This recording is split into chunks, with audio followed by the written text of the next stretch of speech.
When these chapters have been mastered, you will know how to own your own mind.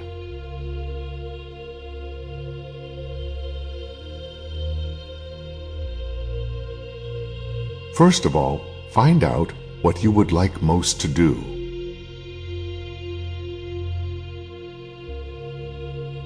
Then lay out plans to begin doing it, and begin right where you are to carry out your plans.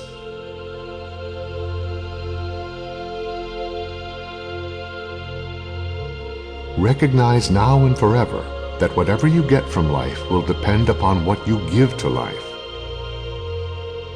The combined wisdom and genius of mankind cannot conceive of an argument against the liberty of thought. Think before acting, not afterward.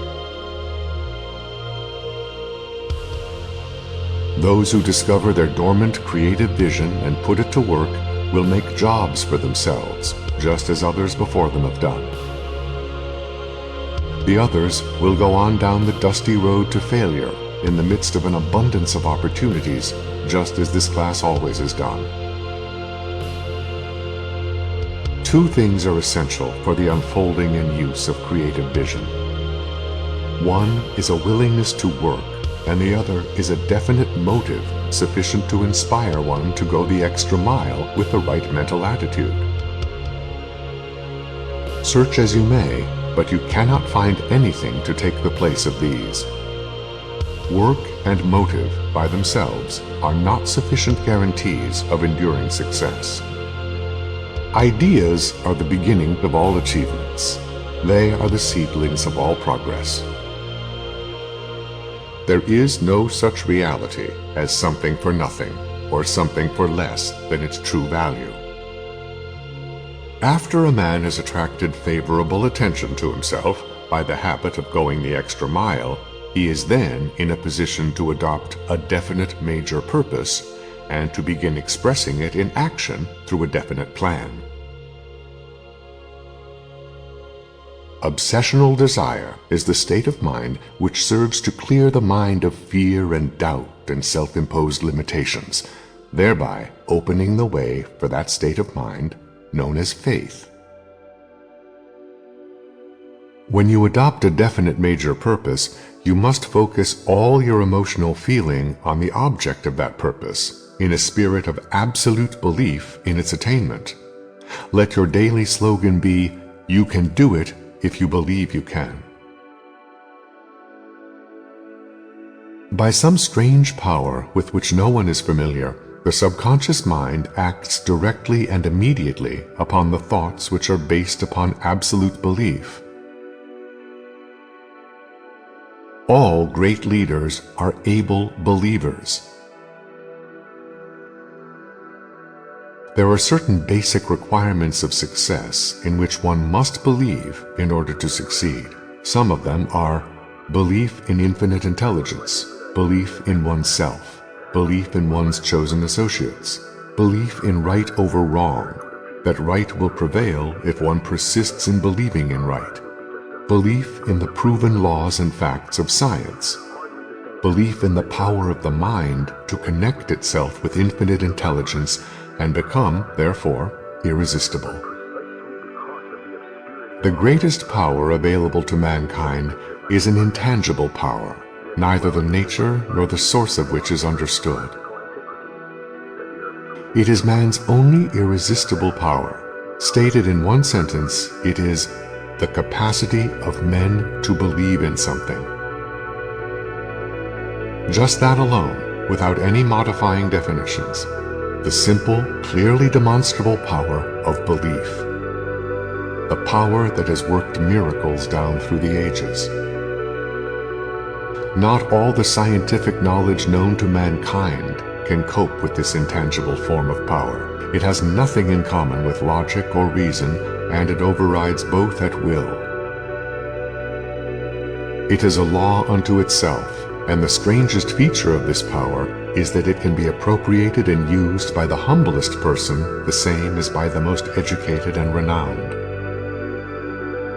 Go as far back as you please, and you will discover that the strong men, the great men, the successful men, have been those who believed in something. The world belongs to men who believe. It always has and it always will. In organizing your mind power, be sure to include in your plans a definite program of belief in the things you wish to become real. Let your belief be positive. Believe in something, not against something, remembering meanwhile that belief is contagious, that belief in one thing tends to open the way for belief in many things, while unbelief works in the same manner. No one can rise above mediocrity unless he believes in his own ability to become and to remain self-determining. A disorganized mind can never be free. The mind develops and becomes strong only through action. Even belief is useless unless it is followed by some sort of action appropriate to its nature and purpose. Out of the night that covers me, black as the pit from pole to pole, I thank whatever gods may be for my unconquerable soul. In the fell clutch of circumstance, I have not winced nor cried aloud. Under the bludgeoning of chance, my head is bloody but unbowed. Beyond this place of wrath and tears looms but the horror of the shade, and yet the menace of the years finds and shall find me unafraid. It matters not how strait the gate, how charged with punishments the scroll. I am the master of my fate. I am the captain of my soul.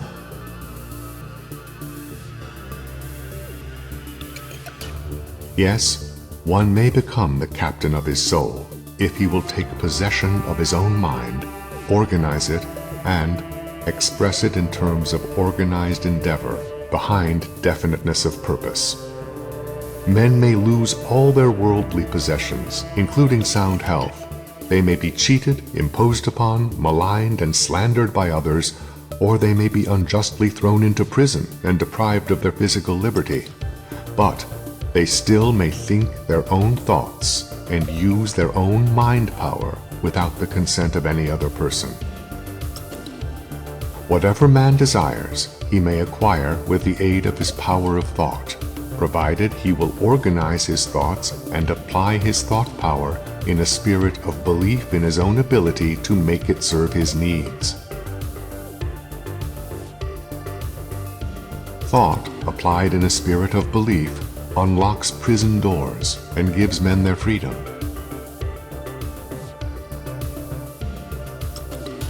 It develops body resistance and frees men from disease where everything else fails.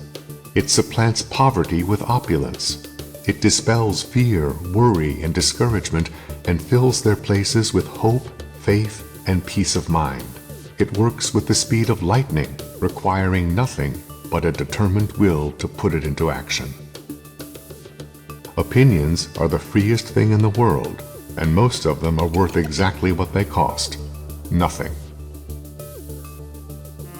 Accurate thinkers permit no one to do their thinking for them. They ascertain the sources of such facts as they desire and make wise use of the sources for their guidance. Learn to be cautious and to use your own judgment, no matter who is trying to influence you. Before being influenced too far by your emotions, give your reasoning faculty, your head, a chance to pass judgment on the business at hand. The head is always more dependable than the emotions, the heart. The person who forgets this generally lives to regret his neglect. Let your mind be always an eternal question mark, not in the sense of being a confirmed skeptic who believes in nothing, but as a cautious person who wishes to be accurate in his thinking. Question everything and everyone until you satisfy yourself that you are dealing with facts. Do this quietly in the silence of your own mind. the emotions of love and sex. Either of these emotions may easily override facts and render the faculty of reason useless. Don't let them do it. Hatred, anger, jealousy, fear, revenge, greed, vanity, egotism, procrastination, and the desire for something for nothing. These emotions frequently distort facts. You have been given three important fact-finding departments of the mind, namely, 1. The power of will, 2. The faculty of reason, and 3. The faculty of conscience. These departments of the mind become strong and reliable only through discipline, training, and use. Give them a chance to pass on everything you wish to accept as facts. Form the habit of relying upon their decisions.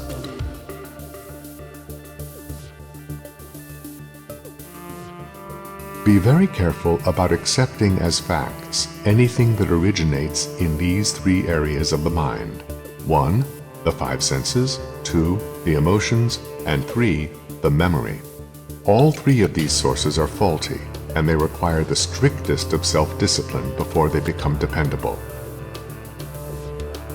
Gain control of your mind, force it to feed upon thoughts of your own choosing, and you will then be in reality the master of your fate, the captain of your soul.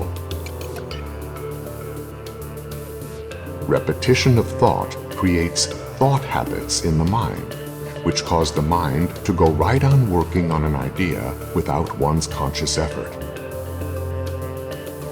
Definiteness of purpose, backed with a form of persistence that assumes the proportions of an obsession, is the greatest of all stimulants of both the synthetic and the creative forms of imagination. The mind of man is provided with a power which forces the subconscious mind to accept and to act upon obsessional desires that are definitely planned. Every adversity brings with it the seed of an equivalent benefit. A man generally finds whatever he is looking for if he gives his desire obsessional proportions. To get more from life, one must give more. This is a truism from which no man can escape. Nature fixed it in all natural laws. Therefore, it is not a man-made rule. Apparently, the subconscious concerns itself first with those thoughts which have become habits, and especially if the thoughts have been strongly emotionalized by a deep and burning desire for their realization. Desire, based on a definite motive, is the beginning of all voluntary thought action associated with individual achievement. The presence in the mind of an intense desire tends to stimulate the faculty of imagination with the purpose of creating ways and means of attaining the object of the desire. If the desire is persistently held in the mind through repetition of thought, it is picked up by the subconscious section of the mind and automatically carried out to its logical conclusion by the most practical means available. Thoughts are things, said a great philosopher, and it is significant that thought is one of the few things an individual may control completely. It may not be literally true that thoughts are things, but it is true that thoughts create things, and the things they create are striking duplicates of the thoughts out of which they are fashioned. Thought magnetizes one's entire physical body and attracts to one the outward physical things which harmonize. Observe that the memory, the five senses, and the emotions require constant self-discipline, that they are not reliable without the strictest of discipline, and that they need highly organized attention to bring them under control. This control is obtained by the exercise of the power of will, through the adoption of voluntary habits. Through the application of self-discipline, thought can be influenced, controlled, and directed through transmutation toward a desired end, by the development of voluntary habits suitable for the attainment of any given end.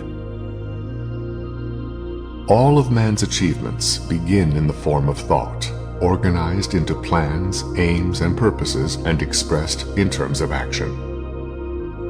Both the subconscious and the conscious sections of the mind work in response to habits, adjusting themselves to whatever habits the individual may form, whether the habits are voluntary or involuntary. When habits are once formed, the mind proceeds to carry them out automatically unless they are modified by other and stronger habits. The five senses are so untrustworthy that they can be easily deceived, especially when they function under emotional excitement, such as fear, love, sex, or in fact any of the other emotions, without the balancing influence of the faculty of reason.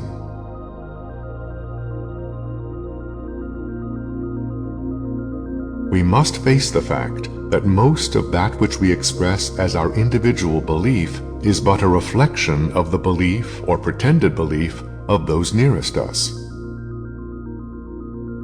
If there is one tragedy greater than all others that can overtake an individual, it is that of being robbed at birth of his God-given right to take possession of his own mind and use it in his own way. The mind absorbs any idea to which it is repeatedly submitted, whether the idea be sound or unsound, right or wrong. We are here dealing with the real power behind human achievements, the power that is responsible through its misuse for much human misery, the power that brings success or failure according to the way it is applied.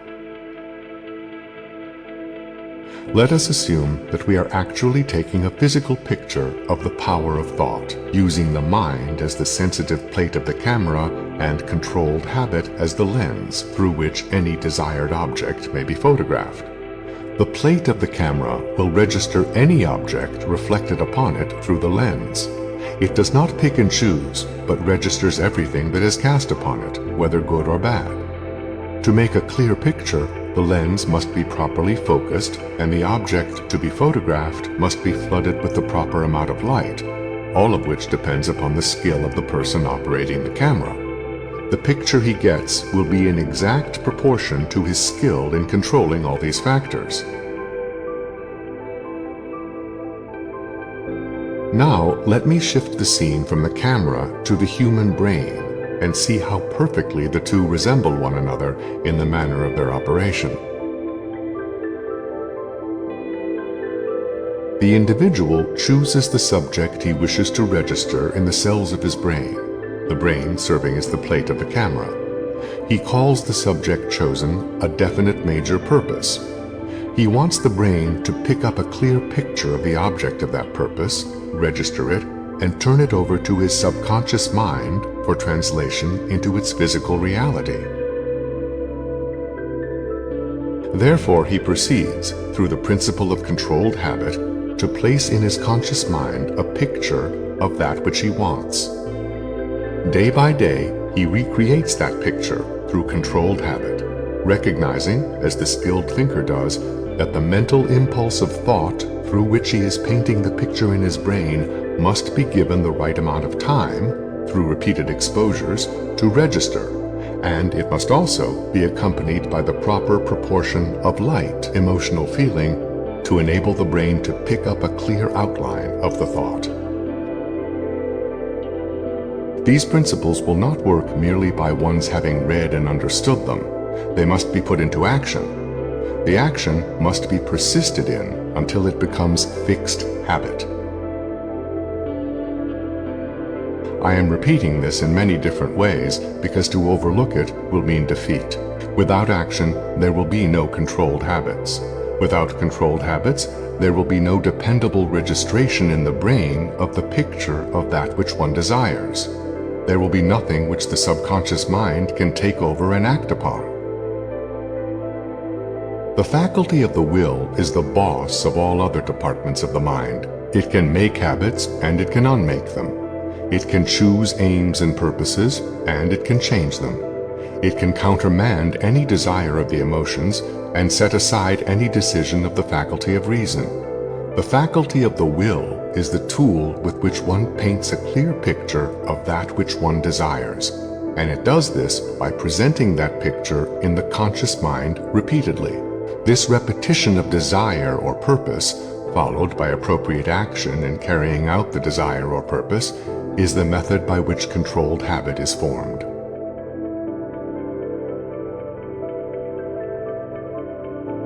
If the faculty of the will is sufficiently determined, as it is when one's definite major purpose is an obsession, it can and does call into action every other region of the mind. Organized thought is a mixture of the power of will and the power of the emotions, properly balanced and directed to the attainment of definite ends.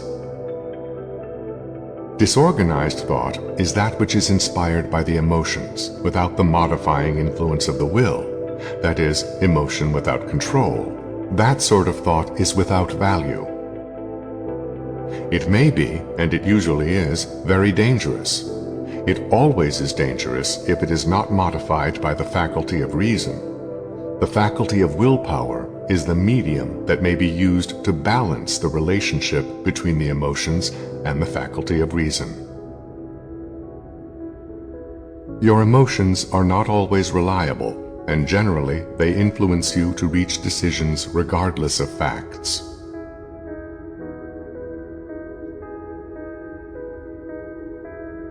You will know when a habit has been properly established by your own state of mind and by the results you get from it. When the habit has been properly developed, you will experience a feeling of continuous enthusiasm in connection with your plans. This enthusiasm will drive you during your every conscious moment. It will even continue driving you through your subconscious mind while you sleep.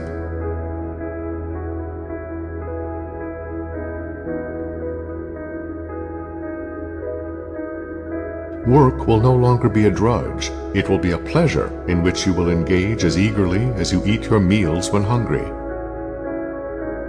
Moreover, things will begin to happen outside your own mind that will give you courage. Your imagination will become keener and more active. You can work long hours without becoming fatigued. You will experience better health than you ever had before. The dark glasses of despair you have been wearing will change their color, and you will see the whole world around you through crystal clear glasses of hope and faith. For you will have changed the entire vibration of your being. This is no idle promise. I know it will be realized by you. Defeat may overtake you, as it overtakes everyone, but you will use it as a challenge to greater effort because you will have discovered that organized thought is an irresistible force capable of making stepping stones out of stumbling blocks. How, may I ask, could anyone be permanently defeated who has acquired the ability to transmute every emotion, every feeling, every fear, and every worry into a constructive, positive driving force for the attainment of definite ends? And this is precisely what organized thought enables one to do. First step, the adoption of a definite major purpose.